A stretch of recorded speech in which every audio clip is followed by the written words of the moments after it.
Hello കൂട്ടുകാരെ, Indian sandwich എന്നറിയപ്പെടുന്ന നമ്മുടെ നോർത്ത് ഇന്ത്യൻ ഡിഷായിട്ടുള്ള പാവ് ബജിയാണ് ഇന്നത്തെ റെസിപ്പി കേട്ടോ. അപ്പോൾ എങ്ങനെയാണ് നമ്മൾ സിമ്പിളായിട്ട് വീട്ടിൽ തന്നെ പാവ് ബജി തയ്യാറാക്കാൻ നോക്കിയാലോ, കടയിലൊക്കെ പോയി കഴിക്കേണ്ട ആവശ്യമില്ല. അപ്പോൾ നേരെ വീട്ടിലേക്ക് പോകാം.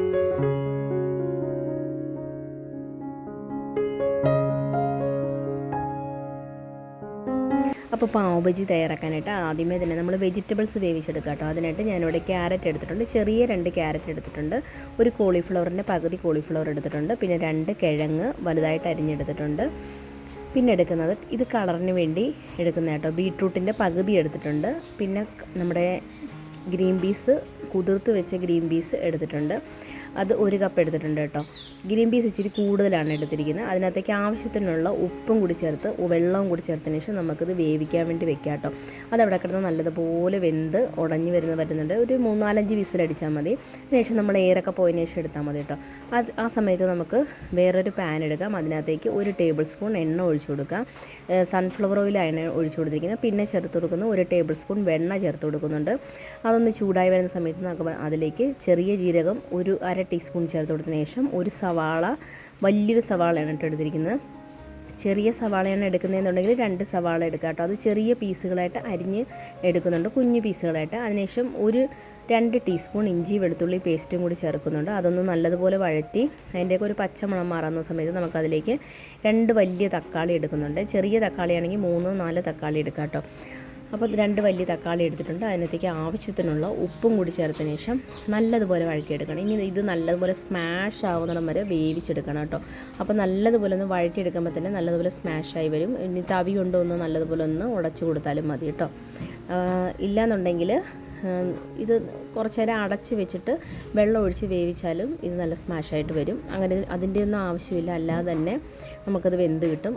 അതിപ്പം നല്ലതുപോലെ ആയിട്ടുണ്ട്. ഇനി അതിനകത്തേക്ക് 1/2 ടീസ്പൂൺ മഞ്ഞൾപ്പൊടി ചേർത്ത് കൊടുക്കുന്നുണ്ട്. പിന്നെ പാവ് ബജി മസാലയാണ്. ഈ പാവ് ബജി മസാല ഇപ്പോൾ എല്ലാ ഷോപ്പുകളിലും അവൈലബിൾ ആണ് കേട്ടോ. അത് ഞാനിപ്പോൾ ഇവിടെ ഒരു 4 ടീസ്പൂൺ പാവ് ബജി മസാല ചേർത്ത് കൊടുക്കുന്നുണ്ട് കേട്ടോ. അപ്പോൾ അതും കൂടി ചേർത്ത് കൊടുത്തതിന് ശേഷം നല്ലതുപോലെ ഒന്ന് വഴറ്റിയെടുക്കണേ. ആ പൊടിയുടെയൊക്കെ ഒരു പച്ചമണം മാറുന്നിടം വരെ ഒന്ന് വഴറ്റിയെടുത്തതിന് ശേഷം നമ്മൾ വേവിച്ച് വെച്ചിരിക്കുന്ന നമ്മുടെ പച്ചക്കറി അവിടെ റെഡി ആയിട്ടുണ്ട്. ഇനി അതും കൂടി അതിനകത്തേക്ക് ചേർത്ത് കൊടുക്കാം. നല്ലതുപോലെ വെന്ത് വന്നിട്ടുണ്ട് കേട്ടോ. ഇനിയിപ്പോൾ ഇത് ഉടച്ചെടുക്കണം. നല്ലതുപോലെ വെന്താൽ മാത്രമേ നമുക്ക് ഉടച്ചെടുക്കാൻ പറ്റത്തുള്ളൂ. അപ്പോൾ നല്ലതുപോലെ വേവിച്ചെടുക്കണം. ഈ ബീട്രൂട്ട് ചേർക്കാൻ ഇഷ്ടമില്ലാത്തവരാണെങ്കിൽ അത് ഞാനിപ്പോൾ ചേർത്തിരിക്കുന്ന കളറ് കിട്ടാൻ വേണ്ടിയാണ് ബീട്രൂട്ട് ചേർത്തിരിക്കുന്നത്. അത് ഇഷ്ടമില്ല എന്നുണ്ടെങ്കിൽ നിങ്ങൾക്ക് കാശ്മീരി മുളക് പൊടി ചേർത്ത് കൊടുത്താലും മതി. അതിനുശേഷം ഇതുപോലെ ഒന്ന് ഉടച്ചെടുക്കുന്ന ഒരു പാത്രമോ അല്ലെങ്കിൽ ഒരു തവിയോ എന്തെങ്കിലും വെച്ചിട്ട്, അല്ലെങ്കിൽ ഒരു ഗ്ലാസ് വെച്ചിട്ടാണെങ്കിലും നിങ്ങൾക്ക് ഇതുപോലെ ഉടച്ചെടുക്കാം കേട്ടോ. ഇപ്പോൾ എൻ്റെ കയ്യിലൊരു തടിയുടെ ഉടച്ചെടുക്കുന്ന, നമ്മുടെ കിഴങ്ങൊക്കെ ഉടച്ചെടുക്കുന്ന ഒരു ഇതുണ്ട് എൻ്റെ കയ്യിൽ. അത് വെച്ചിട്ട് ഞാൻ നല്ലതുപോലെ ഇതുപോലെ ഒന്ന് ഉടച്ചെടുത്ത് കൊടുക്കും കേട്ടോ. ഈ ഉടച്ച് നല്ലതുപോലെ തന്നെ നമ്മുടെ പച്ചക്കറി എന്താണ് അതിനകത്ത് കിടക്കുന്നതെന്ന് പോലും അറിയാത്ത രീതിയിൽ നമ്മൾ നല്ലതുപോലെ ഉടച്ചെടുക്കണേ. അപ്പോൾ ഈ പച്ചക്കറികൾ കഴിക്കാത്ത പിള്ളേർക്കൊക്കെ ഇങ്ങനെ തയ്യാറാക്കി കൊടുത്താൽ അവർക്ക് അറിയത്ത് പോലും ഇല്ല അതിനകത്ത് പച്ചക്കറി ഉണ്ടെന്ന്, വലിയവർക്കാണെങ്കിലും. അപ്പം എല്ലാം നല്ലതുപോലെ ഉടച്ചെടുത്തിട്ടുണ്ട്. ഇനി അതിനകത്തേക്ക് വെള്ളം ആവശ്യമുണ്ടെങ്കിൽ മാത്രം 1/2 കപ്പ് വെള്ളം ചേർത്ത് കൊടുക്കാം കേട്ടോ. എനിക്ക് കറക്റ്റ് അളവാണ് വെള്ളമൊക്കെ.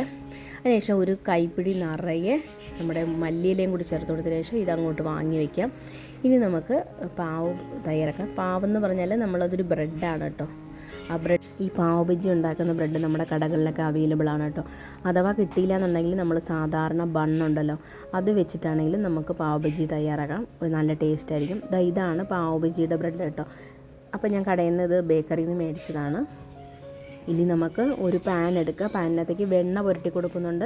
വെണ്ണ പുരട്ടി കൊടുത്തതിന് ശേഷം ഇതുപോലെ നമ്മളെടുത്ത് മുറിച്ചെടുക്കുന്നുണ്ട്. നടുക്ക് വെച്ചിട്ട് നമ്മൾ സാൻഡ്വിച്ചൊക്കെ ഉണ്ടാക്കാൻ എടുക്കുന്ന പോലെ, നമ്മുടെ ഈ ബർഗറൊക്കെ ഉണ്ടാക്കാൻ എടുക്കുന്ന പോലെ തന്നെ നടുക്കൊന്ന് മുറിച്ചെടുത്തിട്ടുണ്ട് കേട്ടോ. അതിനുശേഷം നമ്മുടെ വെണ്ണ ചൂടായി വരുന്ന സമയത്ത് നമുക്കതിലേക്ക് കുറച്ച് നമ്മുടെ പാവ് ബജിയുടെ മസാലയും പാവ് ബജിയുടെ പൊടിയുണ്ടല്ലോ, ആ പൊടിയും കൂടി ഇച്ചിരി തൂവി കൊടുത്തതിന് ശേഷം അതിനകത്തേക്ക് കുറച്ച് നമ്മുടെ മല്ലിയിലയും കൂടി തൂവി കൊടുത്തതിന് ശേഷം ഇതുപോലെ ഒന്ന് വെച്ച് നമുക്കൊന്നതൊന്ന് ഫ്രൈ ചെയ്തെടുക്കാം. ഓവറായിട്ടല്ല, ജസ്റ്റ് അതൊന്ന് നമ്മൾ ബ്രെഡൊക്കെ ചൂടാക്കുന്നത് പോലെ തന്നെ ഒന്ന് ചൂടാക്കി എടുക്കാം. നമ്മൾ സാധാരണ നമ്മൾ ബ്രെഡൊക്കെ എടുക്കത്തില്ലേ, ആ ഒരു ജസ്റ്റ് ഒന്ന് ഇതായാൽ മതി. ഓവറായിട്ടത് മുരിഞ്ഞൊന്നും പോകേണ്ട ആവശ്യമില്ല കേട്ടോ. ജസ്റ്റ് തിരിച്ചും മറിച്ചും ഒക്കെ ഇട്ട് ഒന്നെടുത്തിട്ടുണ്ട്. ഇങ്ങനെ ചെയ്യുന്നത് എന്തിനാണെന്ന് വെച്ചാൽ നമ്മുടെ പാവ് ബജിയുടെ മസാല പൊടിയുടെ ആ ഒരു ടേസ്റ്റൊക്കെ ബ്രെഡിനകത്ത് വരാൻ വേണ്ടിയാണ് കേട്ടോ. അപ്പോൾ നമ്മുടെ ബ്രെഡൊക്കെ റെഡി ആയിട്ടുണ്ട്. ഇനി നമുക്കത് അങ്ങോട്ട് മാറ്റി വയ്ക്കാം. അത്രയേ ഉള്ളൂ. നമ്മുടെ പാവ് ബജി ഇവിടെ റെഡി ആയിട്ടുണ്ട്. ഇനി സെർവ് ചെയ്താൽ മതി. അതിനായിട്ട് ഒരു പാത്രത്തിൽ നമ്മുടെ പാവ് ബജി മസാല ഒഴിച്ചു കൊടുക്കാം.